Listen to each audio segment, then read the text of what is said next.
Hey guys, how's it going? So, it's a bit of an interesting topic and one you probably wouldn't thought would go together because, hair pulling and parents.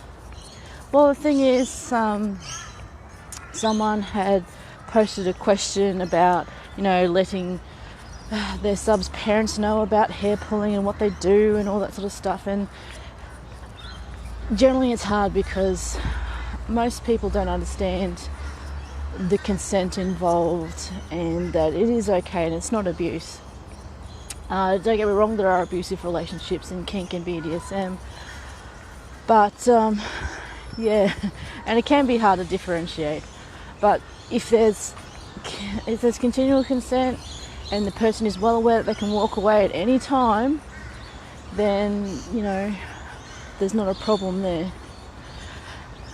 I guess the thing is, why it's come up again is because the sub actually told the parents about what it is that they do a bit, and I mentioned hair pulling, and the parent was like, oh, isn't that abusive, and all sorts of other stuff. And the question was, how can I convince them that it's not abusive?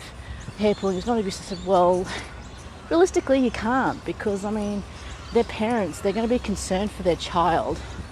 The only thing you can say is, look, I can try and convince you, I can try and tell you it's not abusive and it's not consensual. You're a parent, I understand your concern. However, also know that your child is now an adult. They are with me willingly. If they want to leave, they can leave at any time. They don't have to stay there. And it's really their decision to stay with the person and be in a kink or BDSM relationship. You will get a lot of other people in the kink world and all that will also try and interfere, like third parties interfering in relationships. And that's cool when it is flat out an abusive and non-consensual relationship, or they really didn't know, or something like that. It is hard to judge because a lot of people's relationships are unique and different. Their dynamic is unique to them. And what other people view as, abusive, others wouldn't. It's something that they like, something they consented to, something that they're willing to have in their life for whatever reason. The reasons are theirs. And I guess the thing that I get saddened about the most is that when a relationship ends, what was once consensual for some people, they then claim it's abusive. Some of them are abusive. And the sad thing is that for some, where they were fully cognizant of what they were doing, it takes away the attention from actual people who are in full-on abusive relationships, where kink and BDSM and what it is we do is used as an excuse for that. Again, nuances, differences in opinion and lifestyles and dynamics and how things work. This is why communication is such an important thing and why I talk about it a lot.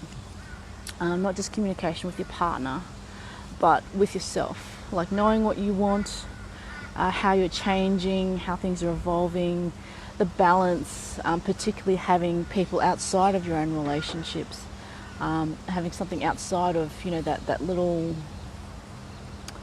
world, your own little clique, just to have an offset, just to balance out your life.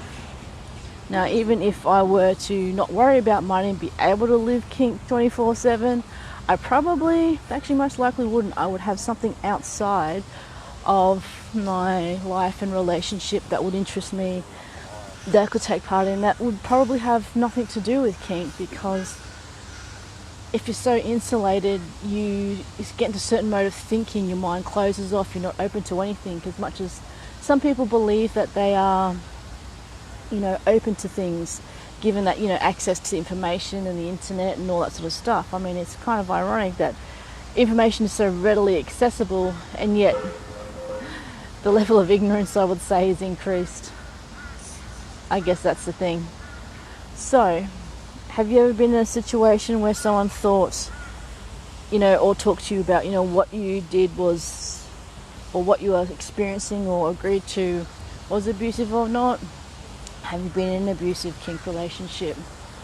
You know, were you aware or did you get out of it? I mean, you know you can leave at any time, no matter what they say, no matter what they do.